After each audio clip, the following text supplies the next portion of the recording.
We just had the final Divisional Cup of the year and Shxrk and T3eny won it in style.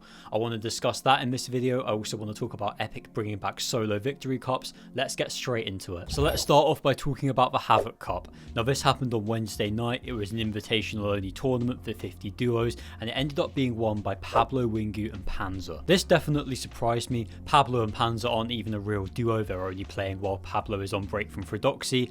Furthermore, they didn't even qualify for the Divisional Cup finals. So seeing them win this Havoc Cup definitely caught me off guard. It's worth noting the tournament was only 4 games and obviously it doesn't have as much weighting as a Divisional Cup, but I still want to give credit to Pablo and Panzer for winning. Pixie and Wox also managed second place, only 2 points off first. This is a duo that have kind of underperformed this season. They haven't had too many high placements. I would definitely say this tournament has been their highlight. Let's take a quick look at the rest of the leaderboard before moving on to the Divisional Cup. In third place we had Cami and Hari, followed by Flixie and Chap, Lixium and Axe Force managing 5th, then Thomas HD and Focus, T3eny and Shxrk, a lot more on them later, and then we had Scroll and Zany, the Phil duo, Malabuka and Vico, and Dan Depuzo and Hizix. Big shout out to Chap and Flixie. They didn't manage to get in the top 3, but they did drop back-to-back 20 bombs in their last 2 games, which in the lobby this stacked is really impressive. Now let's discuss last night's Divisional Cup, which was won by Shxrk and T3eny. Neither one of these players made globals, and that clearly left them with a point to prove, because since globals, they've been exceptional. They managed to win 2 of the 6 Divisional Cups.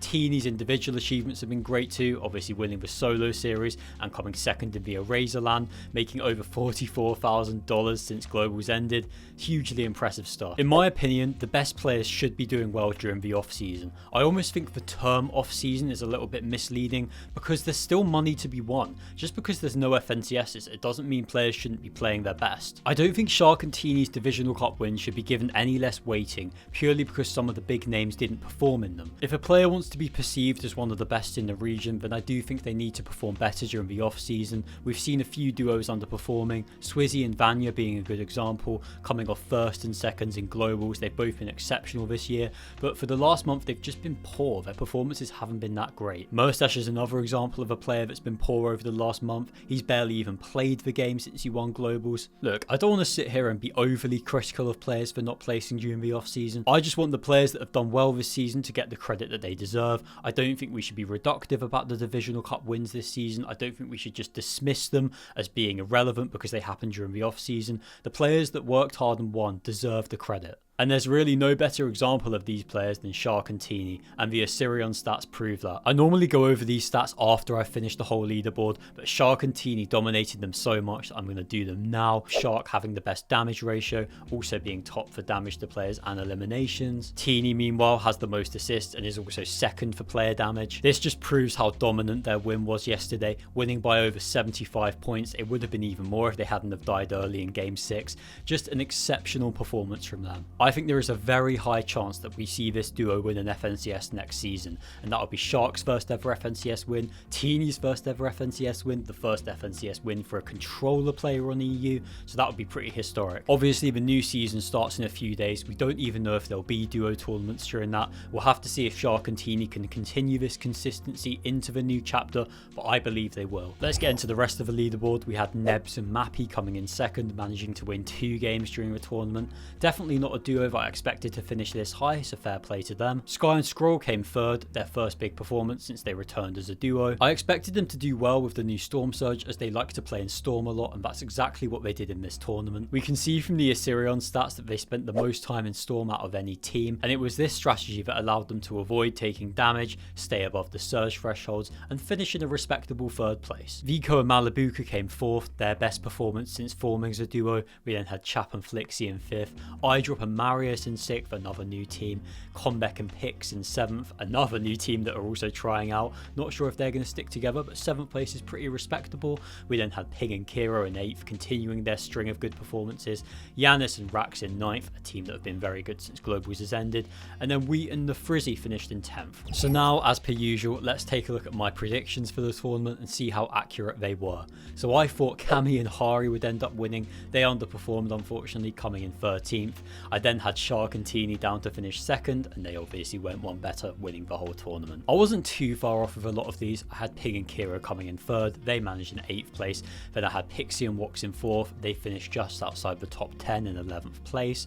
Chap and Flixie was the only duo that I got spot on. I predicted them 5th, they finished in 5th. Then we had Sky and Scroll, I thought they'd come 6th, they did even better coming in 3rd. Vika Malabuka also overperforming my expectations. We then had Swizzy and Vanya, I thought they'd come 8th, they unfortunately only managed 16th, another pretty disappointing performance from them.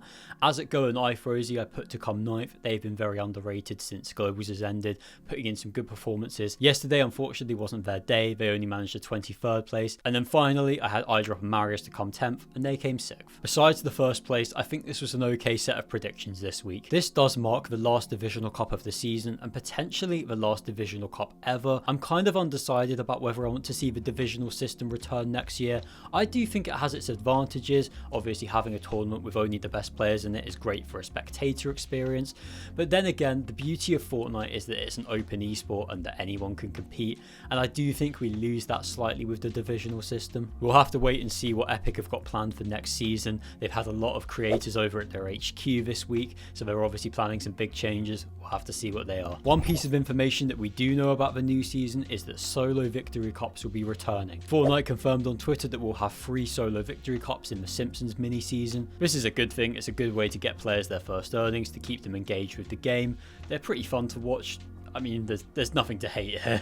I'm pretty open to any type of tournament for this upcoming mini season. If it's squads, if it's trios, I don't mind because it's only going to be for a month. The only issue I do have is I've seen a lot of rumours that we're going to have 50 player lobbies. I do hope this isn't the case. I'd much prefer to see 100 players, even if it is on a small map. I just think that's way more fun. I feel like changing this number is a bigger deal than most people are letting on, and I don't want to set a precedent that 100 players can be changed, because I think that is what makes Fortnite so good. As soon as we start accepting the idea that we can have 50 player lobbies, I feel like that will become more common in the future, and personally that's just not something that I want to see happen. Now normally at this point in the video I go over some team updates, however because the new season starts in a few days and we don't even know whether we're going to have duo tournaments in that, I'm not going to bother with that today. The news that I will leave you on is that a former FNCS winner has retired. Stormy Wright, the Ukrainian player, has announced his retirement from competitive Fortnite. He won FNCS with Kiriachi and Toos in Chapter 2 Season 7, one of my favourite finals of all time. I have great memories of watching that,